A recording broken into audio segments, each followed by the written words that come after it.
Hey everybody, welcome back. I'm Sean the Tech MBA Dad, and today we're talking about something super important.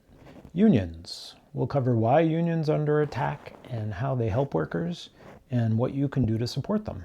So, unions have been around a long time, but they matter now more than ever. Let's go back to the late 1800s. Back then, the working conditions were awful for workers.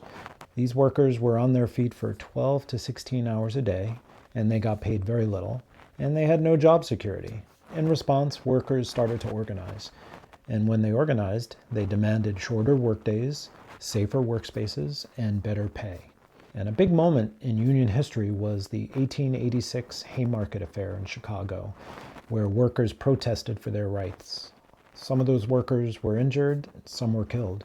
But the efforts eventually brought us many workplace rights we have today, like the 8-hour workday and weekends off.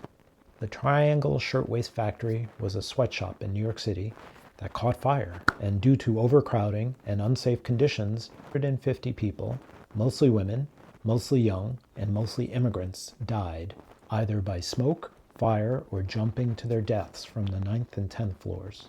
Now, this is a tragedy that didn't need to happen, except for the greed and the unsafe working conditions. The fight for safe working conditions, fair pay, and time off hasn't been easy. A lot of workers have faced violence, jail time, and even death for standing up to their bosses. But still, they pushed forward because they knew it was the right thing to do. Without their courage, we wouldn't have basic protections like minimum wage laws and child labor restrictions. So the story of unions is really the story of people coming together to demand respect and dignity on the job. A personal story. My dad was in a union. He worked for the printing union in New York City for the New York Daily News. And my dad was deaf. And this was back in the early 70s.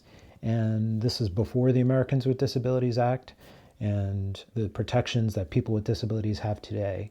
But being in a union, I could see that my dad was treated equally to his other union members. And when he became ill, it was really important for me to see as a young child, brothers and sisters stepped up to help him navigate his disability and the workplace challenges that came up out of that. So I definitely saw how the union helped my family when I was a child, and it made a big impression on me in terms of understanding how important unions are. Unions give workers the power to demand changes, and they make a huge difference. But in the past few decades, unions have been targeted by people in power. To see why this is happening, let's dive deeper. You've probably heard claims like, unions are corrupt, unions hurt businesses. Now, these ideas didn't come out of nowhere. They're part of a plan by big corporations to weaken the unions. And why is that? Well, it's because unions give workers the power to push back against unfair practices. Here's the reality. Back in the 50s, over 30% of workers were in unions. Today, the number is only about 10%. And that didn't happen by accident. Corporations have spent a lot of money lobbying for laws like right to work that make it harder for unions to collect dues. On top of that, the rise of gig work, where people are considered independent contractors instead of employees, has made it harder for workers to organize. Now, workers in these types of jobs often don't have access to benefits or protections, which makes unions even more important. So what happens when unions disappear? Wages stay the same, but your costs, like rent and groceries, continue to go up. Meanwhile, CEOs and billionaires see their wealth skyrocket. Isn't that nice? Since the 1970s, CEO pay has grown by over 1,000%, but workers' wages have barely moved. Wonder why? This growing gap between the rich and the working class isn't just unfair, it's a problem for society. When workers don't have money to spend, the entire economy suffers. Unions also provide protections going beyond wages. For example, unionized workers are more likely to have access to health care, retirement benefits, pension plans, and sick leave. These are the things that many people take for granted, but are becoming harder and harder to find without a union. And the loss of unions doesn't just hurt workers today, it creates long-term instability in the economy, as well as families and communities. Here's the truth. Billionaires aren't just holding on to their money. They're using it to gain power and influence.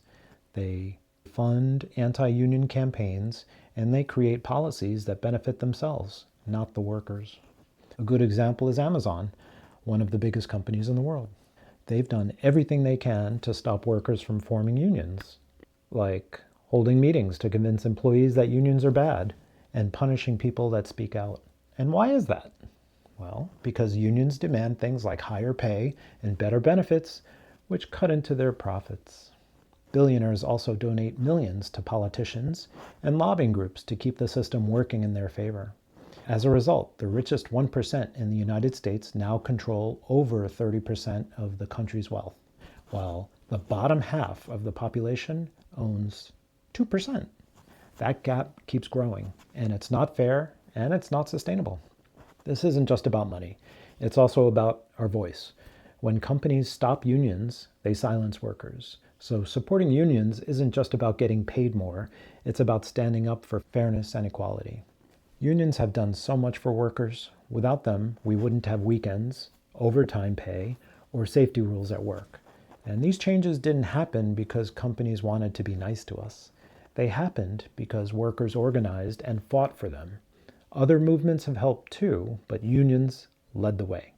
Unions don't just fight for better pay. They also bring workers together. They help solve problems like discrimination and unsafe working conditions. And studies show that union workers are happier with their jobs and feel more secure. Plus, when workers are treated fairly, they're more productive. In industries with strong unions, the pay gap between workers and CEOs is smaller, and everyone has a better chance to succeed. So this isn't just good for workers, it's good for the entire economy. When workers earn fair wages, they spend more money. This boosts local businesses, which creates jobs, so it's a win-win for everyone. Unions aren't perfect, but they are important. They give workers a voice and a way to stand up to unfair treatment. If you can join a union, I urge you to do so. If you can't, there are still ways you can help. Here's what you can do. Learn about your rights and share what you learn with your coworkers. Speak up against anti-union messages when you hear them. Vote for leaders who support workers and fair labor laws. Join events that support unions and workers' rights. You can also donate to groups that fight for fair wages and better working conditions. Lastly, you can support local businesses that respect their workers and unions.